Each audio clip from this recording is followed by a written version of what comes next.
আসসালামু আলাইকুম। আমার প্রিয় বন্ধুরা, আপনারা কেমন আছেন? আলহামদুলিল্লাহ, আমিও আপনাদের দোয়ায় ভালো আছি।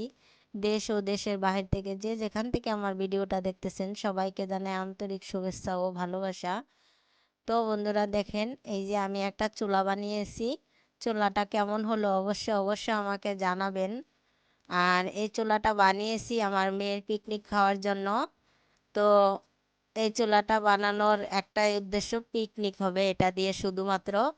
আমার মেয়ে শুধু পিকনিক খাবে কয়েকদিন পর পর বায়না ধরে, তার জন্য এই চুলাটা বানিয়েছি। কেমন হলো কমেন্টে অবশ্যই জানাবেন। নতুন বানিয়েছি, এখনো শুকায়নি চুলাটা। আর এই যে আমার মেয়ে খেলা করতেছে দেখেন। আমি এদিক থেকে রান্না করার জন্য সবকিছু গুছিয়ে নিচ্ছি, আর ও ওদিকে এই যে রান্না করতেছে। খেলা খেলা রান্না।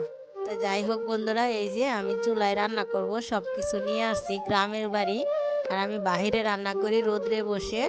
রান্না করতে শীতের সময় খুবই ভালো লাগে বন্ধুরা। রোদ্রের তাপও গায়ে লাগে, রান্নাটাও হয় অসাধারণ হয় রান্না। রোদ্রে বসে এই যে মাংস রান্না করবো মুরগির।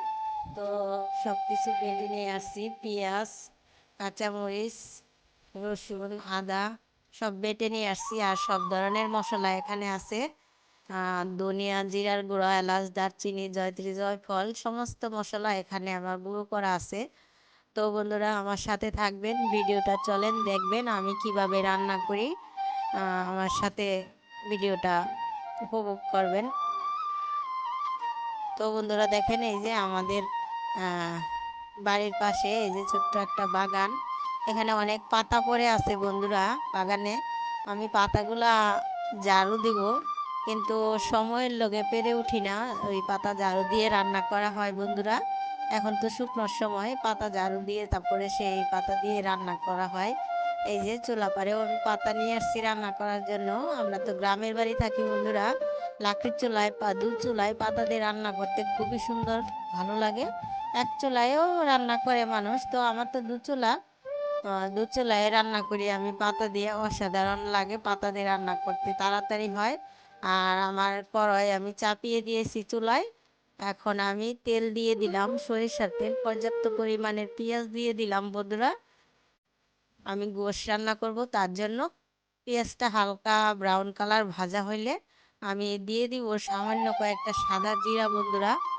এই যে এই জিরা কয়টা দিলে বন্ধুরা তরকারিতে খুব সুন্দর একটা ফ্লেভার আসে জিরার।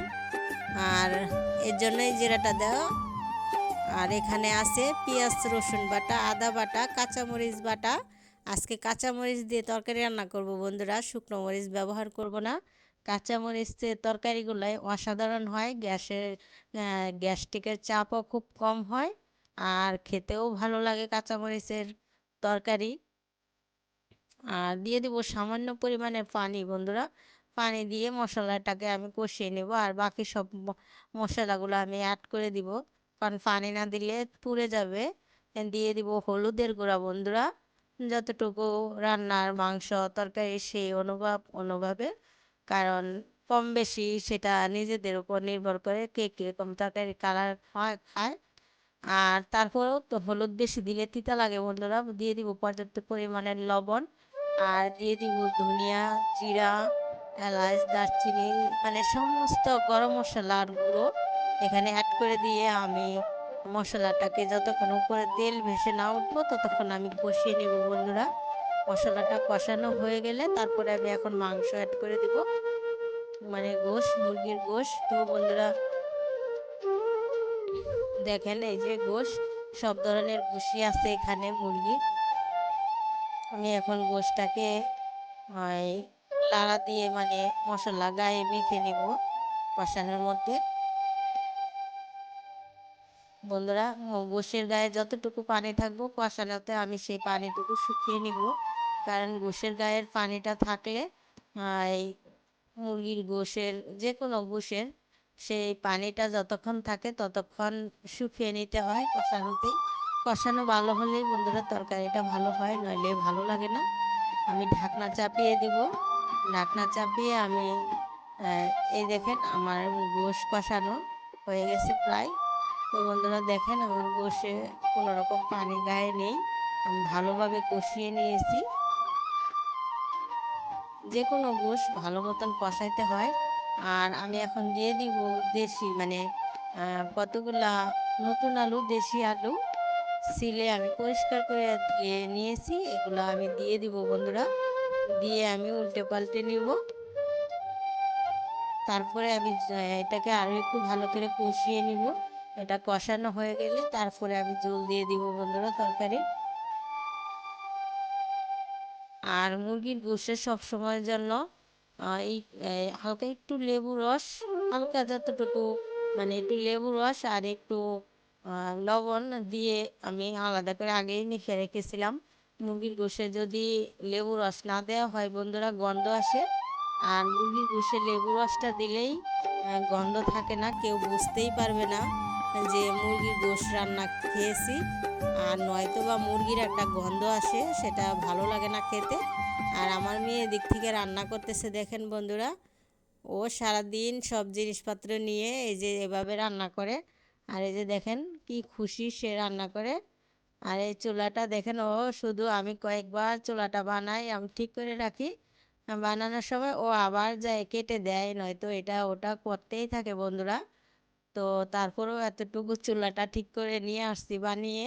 তো দেখেন এই যে রান্না দেখাচ্ছে আপনাদেরকে কেমন হলো আমার মেয়ের রান্না। এদিকে আমার মেয়ে রান্না করে আর এদিকে আমি রান্না করি, দুইজনে দুই দিক থেকে রান্না করতেছি। আর আমি এই যে দেখেন এখন তরকারিতে আমি ঝোল দিয়ে দিব। আমার কষানোটা কমপ্লিট হয়ে গেছে।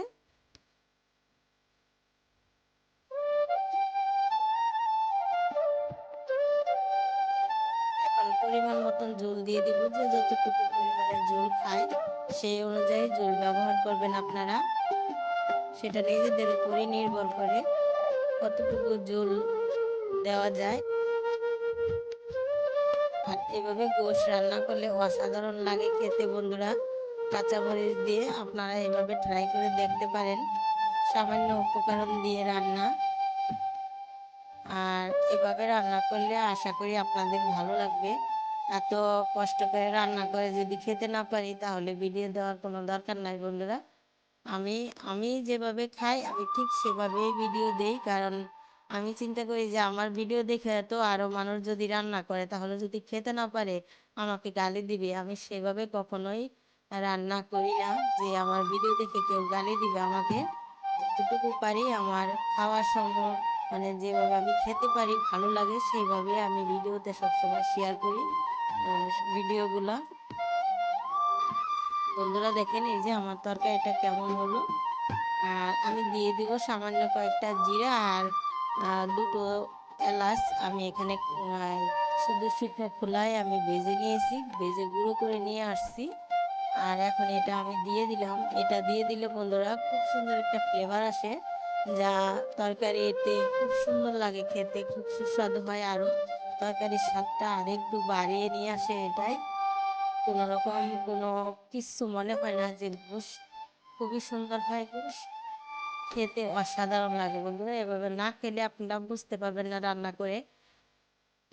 অবশ্যই খেয়ে আমাকে জানাবেন বন্ধুরা। তো যাই হোক, ভিডিওটা পুরাটা কমপ্লিট দেখবেন। আর যদি চ্যানেলটা দেখে কোনো রকম একটুও ভালো লাগে কোনো অংশে, তাহলে চ্যানেলটা সাবস্ক্রাইব করে বন্ধু হয়ে আমার পাশে রয়ে যাবেন। আর বন্ধুরা আমি আপনাদের সব কমেন্টের উত্তর অবশ্যই অবশ্যই দিয়ে দেই, একদিন পরে হোক আর দুদিন পরে হোক, কারণ আমার একটা বাচ্চা আছে, সংসারের সব কাজ সামলিয়েই তো দিতে হয়, তাই না বন্ধুরা?